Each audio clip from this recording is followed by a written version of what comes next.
Hello, my name's John Cranner, and I'm a self-employed structural engineer working at Abergavenny.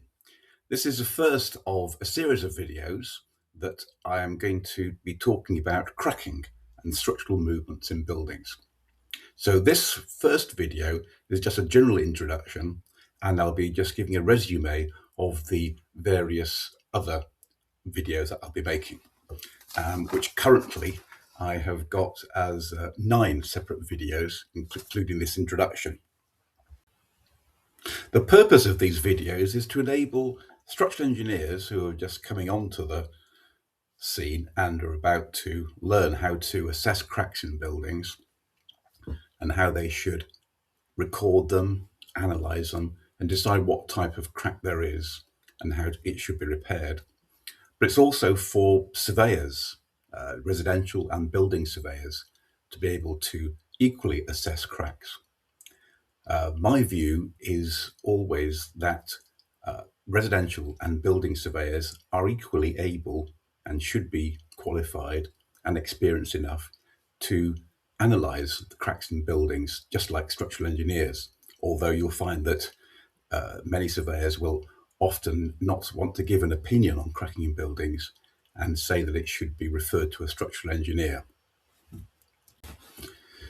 The reason that I say residential and building surveyors are equally competent and should be experienced in analysing and assessing the cracks in buildings is that the 2 books I've got on general movement and cracking in buildings are written both by RICS surveyors, one by Peter Dickinson and the other by Malcolm Holland.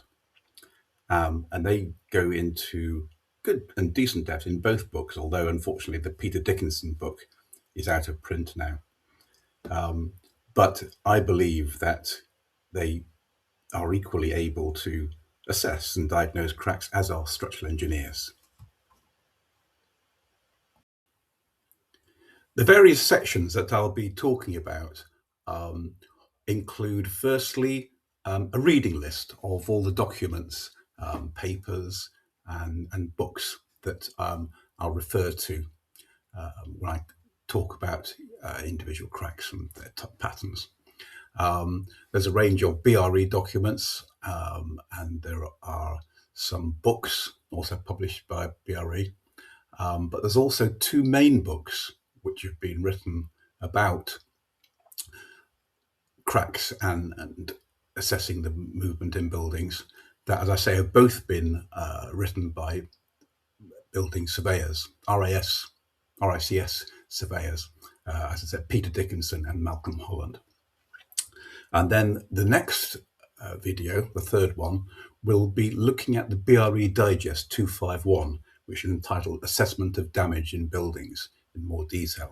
That is actually the bedrock of assessing cracks because it sets a kind of a standard of how you should report and record cracks, their size, their position, and how they are increasing or decreasing in size along the length of the building. And then the fourth one will be just a general talk about the difference between subsidence and settlement, and what causes each one. And they're probably difficult to assess separately as to what is causing settlement and what is subsidence, because subsidence is something that can happen any time in a building's life. Settlement should normally occur within the first few years of a building's life. So it will set out the different aspects of those 2 forms of movement. And then I'll get on into the detail of patterns of cracking and look at foundation movements initially.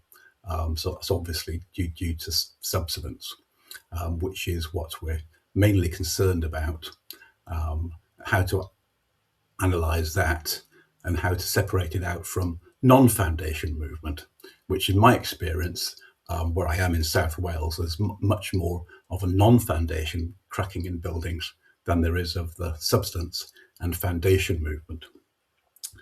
And then after that, there'll be the non-foundation cracking in buildings, which is a much longer and more different types of cracks that you can get in buildings. There's the eighth one will then be called, well, I've put it down as when to monitor, because there are a lot of people who think, oh, if you don't know what's happening in the crack, then you should monitor it and find out what's happening there.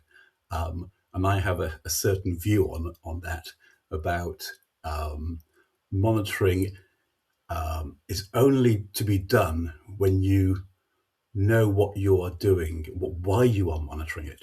It's rather than just saying, oh, I don't know why it's cracking, let's monitor. There are only really specific circumstances when you should be monitoring a building. Otherwise, you can be just wasting 6 or 9 months of your time just taking all those measurements. And then lastly, the ninth video will be repairing a cracked masonry, how that is done.